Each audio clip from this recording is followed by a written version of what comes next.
जय श्री सीताराम।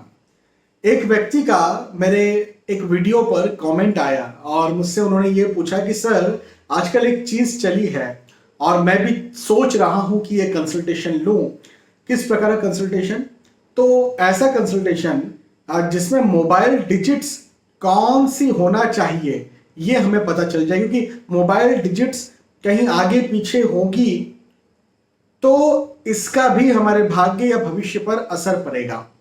सर आप क्या कहते हैं, मुझसे ये पूछा। देखिए, मैंने एक वीडियो बनाया था इसी तरह का, वो वॉचेस को, घड़ी को लेकर के, रिस्ट वॉच को लेकर के मैंने एक वीडियो बनाया था, है ना। रिस्ट वॉच में मैंने बताया था किस प्रकार की वॉच होना चाहिए और उसमें लगभग 2 3 या 4 वीडियोस हैं वो अलग अलग। उसमें सारे मैंने बेल्ट वॉचेस और मेटल के वॉचेस और राउंड वगैरह डिजिटल वॉचेस सारा पूरा मैंने एक वीडियो बनाया था। उस वीडियो में भी मैंने एक बात कही थी और आज का जो प्रश्न आया है मोबाइल नंबर की डिजिट्स, इस पर भी मैं एक बात कहूंगा।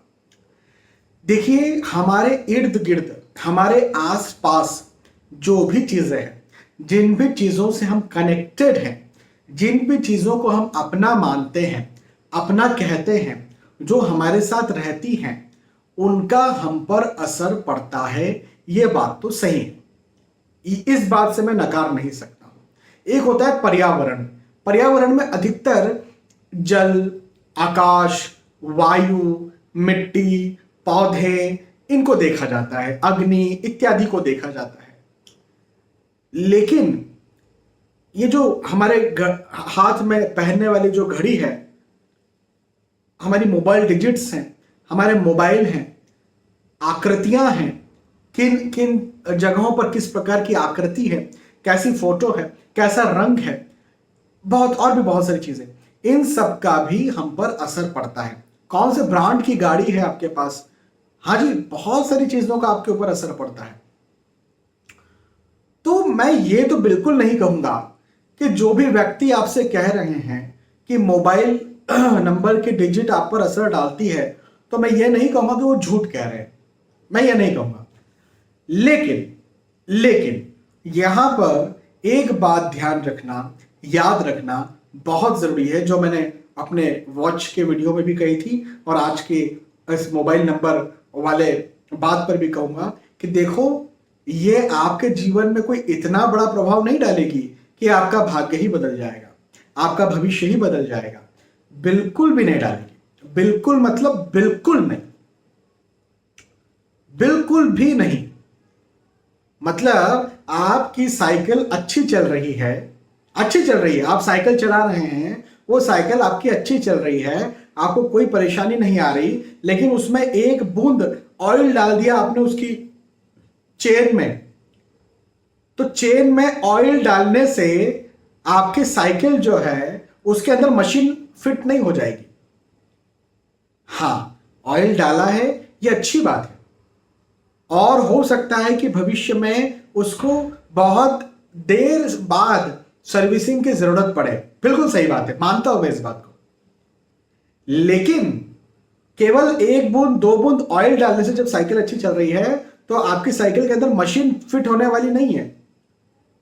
तो यहां पर बात ऐसी है, यहां पर बहुत सामान्य सी चीज है कि देखो, आपके आसपास चीजों का असर तो पड़ता है, लेकिन हाइप बहुत ज्यादा क्रिएट की जा रही है। आप घड़ी पहनेंगे, ऐसी घड़ी पहन ली तो बस बर्बाद हो जाएंगे। नहीं भैया, कोई बर्बाद होने वाले नहीं है। आपकी साइकिल अच्छी चल रही है, उसमें भी आपने ऑयल नहीं डाला तो साइकिल चलती रही, कोई बर्बाद नहीं हो, साइकिल रुकने वाली नहीं है, चलती रहेगी, है ना। तो जब साइकिल खराब हो जाए वो एक अलग विषय है। मैं इन जनरल जब साइकिल अच्छी तब की बात कर रहा हूं, आपको एक उदाहरण देकर के यहां पर समझा रहा हूं कि ये जो चीजें होती हैं आपके आसपास, यदि आप इनको अच्छा करने की कोशिश करते हैं, कौन सी चीजें, इस प्रकार की घड़ी हो गई, आपके मोबाइल की डिजिट्स हो गई इत्यादि, इनको अच्छा करने की कोशिश करते हैं, तो आप इसको ऐसे ही समझिए कि मेरी साइकिल जो है वो अच्छी चल रही है, बस उसमें मैं 1 या 2 बूंद ऑयल डाल रहा हूं या डाल रही हूं, तो और कुछ बेहतर हो सकता है तो हो जाए। लेकिन वो नहीं भी डालेंगे तो भी चलती रहेगी साइकिल। तो बहुत भाग्य बदल जाने वाला है, भाग्य चेंज हो जाने वाला है। कुछ इसमें गड़बड़ हो गई तो बस आपकी दिक्कत आ गई और बस आप बर्बाद हो जाएंगे। तो इन सब फालतू की बातों पर ध्यान मत दीजिए। देखो, मैं आपको ना अपना एक्सपीरियंस बता रहा हूँ। मैं एक एस्ट्रोलॉजर हूँ, वास्तु कंसल्टेंट हूँ। मैं आपको अपना एक एक्सपीरियंस बता रहा हूँ क्योंकि मैंने न्यूमरोलॉजी में भी बहुत पढ़ाई की, मैंने एस्ट्रोलॉजी में भी बहुत पढ़ाई की, मैंने वास्तु में भी बहुत पढ़ाई की। मैंने इन सब चीज़ों को भी जी कर देखा, लोगों से बात कर देखा। मैं विश्व के हर कोने में लोगों से बात करता हूँ, वहाँ की दिशाओं के बारे में, वहाँ के पर्यावरण के बारे में, बहुत सारी बातों को लेकर के मैं अध्ययन करता रहता हूँ, रोज अध्ययन करता रहता हूँ। और देखो, जब आप ना कुछ चीजें सुनते हैं, देखते हैं, उनकी शिकायत सुनते हैं लोगों की, तो आपको भी बहुत सारी बातें ना समझ में आने लगती है, सेंस में आने लगती है। तो मैं आपको ये बात बता सकता हूँ सारी चीजों को देखने के बाद में कि देखो, दो चीजों का आपके ऊपर, आपके जीवन के ऊपर बड़ा असर पड़ता है, सबसे बड़ा असर पड़ता है। और वो दो चीजें हैं, पहला तो वास्तु, आप जिस घर में रह रहे हैं, जो घर आपके नाम से है, जो प्लॉट आपके नाम से, जो जमीन आपके नाम से है, एक तो उसका असर पड़ता है। और एक जो भगवान ने आपको कुंडली दी है, जो आपकी जन्म पत्रिका बनी है, जो आपके ग्रहों की स्थिति है। और फिर ऑब्वियस जन्म पत्रिका का मतलब आज भी जो गोचर हो रहे हैं, जो दशाएं, अंतरदशाएं, प्रत्यंतर दशाएं और नक्षत्रों के भ्रमण हो रहे हैं, अच्छे या बुरे योग हैं, षटबल है, डिग्री है, बहुत सारी चीजें होती हैं। तो ओवरऑल एक शब्द में कहूं तो जन्म पत्रिका। तो आपकी जन्म पत्रिका और आपका वास्तु, ये दो चीजों का जो असर पड़ता है ना, इन दो चीजों को यदि ठीक कर लिया जाए, इन दो चीजों के लिए बैलेंस कर लिया जाए।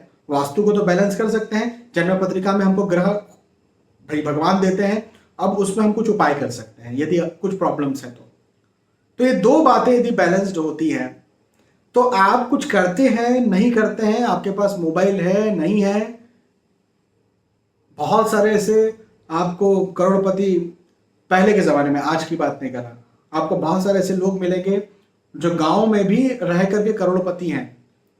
वहां के सरपंच है, उनके पास पूरे के पूरे गांव हैं, लेकिन उन्होंने कभी जिंदगी में वॉच नहीं पहनी, उनके पास जिंदगी में कभी मोबाइल नहीं रहा। तो एक तो वास्तु और एक आपकी कुंडली, और कुंडली में प्रॉब्लम है तो उसके उपाय, इनसे आपका अधिकतर भविष्य बनता है। मतलब वही वाली बात होगी कि एक पूरी साइकिल बनती है, अच्छी साइकिल बनती है। अब इसमें आप वॉच पहन रहे हैं, अच्छी वॉच पहन रहे हैं, अब इसमें आप अच्छा नंबर ले रहे हैं, है ना, तो ये जो चीज है ये उसके ऊपर अच्छी साइकिल में भी थोड़ा सा ऑयल डालने का, उन चेन में ऑयल डालने का काम करती है, ग्रीस लगाने का काम करती है कि और जल्दी से प्रॉब्लम्स ना हो जाए। आप समझ रहे मेरी बात को? तो बहुत ज्यादा सीरियस इन सब चीजों को नहीं लेना है। इनको अपने जिंदगी में 1-2%, 3% सीरियस लेना है। अधिकतर सीरियस लेना है वास्तु को, अधिकतर सीरियस लेना है आपकी कुंडली को, और दोनों। इसके अलावा बहुत सारी बातों को बहुत ज्यादा, और ये मत सोचिएगा कि मैं एक वास्तु कंसल्टेंट हूं और मैं एक एस्ट्रोलॉजर हूं तो मैं ये बात कर रहा हूं। मैं इसी वजह से वास्तु कंसल्टेंट और एस्ट्रोलॉजर हूं, नहीं तो मैं कहीं और भी होता। यदि मुझे यहां पर, मेरा यहां पर होने का कारण ही यह है कि ये ज्यादा असर डाल रही हैं। यदि ये असर नहीं डालती तो मैं इसकी जगह कहीं और हो जाता जो चीज असर डाल रही होती। मुझे क्या, मुझे तो आप लोगों को फायदा पहुंचाना है। मेरा काम क्या, आप लोगों को फायदा पहुंचाना ऑकल्ट साइंस के माध्यम से। ये सब पूरा ऑकल्ट साइंस है। तो जो चीजें ज्यादा असर डालेंगी मैं तो वहां जाऊंगा ना, मैं तो उसके बारे में देखूंगा, क्योंकि मेरे पास जो लोग आएंगे मैं उनको वो चीज बताऊंगा, उनको उससे फायदा होगा तो मेरा ही नाम होगा ना, तो फायदा तो मेरा ही है।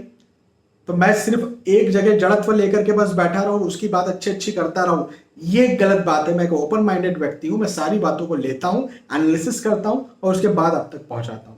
और मैं जो हूं वो इसीलिए हूं क्योंकि यही चीज ज्यादा असर डाल रही है, अन्यथा मैं कहीं और भी हो सकता था। तो आपको भी वास्तु और कुंडली पर ज्यादा ध्यान देना है। दूसरी जो बातें 1-2%, 3% असर डालती होंगी, ठीक है, डालती होंगी, मैं मना नहीं कर रहा हूं, लेकिन बहुत हाइप क्रिएट नहीं कर देना है कि ये बस इसी के कारण ही भाग्य है। वर्षों से जब बहुत ज्यादा कलर्स भी नहीं होते थे, जब घड़ियां नहीं होती थी, जब मोबाइल वगैरह तो कुछ होते नहीं थे, बहुत सारी मॉडर्न साइंस की चीजें नहीं होती थी, तब भी वास्तु होता था, तब भी कुंडली होती थी। और इसी के आधार पर, चाहे मॉडर्न साइंस नहीं था, लेकिन इसी के आधार पर उस समय भी लोग सफल होते थे, कभी राजा होते थे, कभी उस जगह के एरिया के सरपंच या उस जगह के एरिया के कुछ वजीरदार वगैरह वगैरह होते थे, और आज भी होते हैं। आज उनके नाम बदले हुए हैं और आज हमारे पास मॉडर्न साइंस है। तो पुरातन वास्तु है, पुरातन कुंडली है, इनको ज्यादा ध्यान देना है। बाकी नई चीजें जो आ रही हैं इनका आपके ऊपर असर पड़ रहा है, लेकिन इनको कम ध्यान देना है, ज्यादा हाइप क्रिएट नहीं करना है इनको लेकर के। ठीक है, बहुत बहुत धन्यवाद। फिर मिलते हैं आने वाले वीडियोज में, तब तक के लिए आज के सुबह आपसे विदा चाहता हूं। जय श्री सीताराम।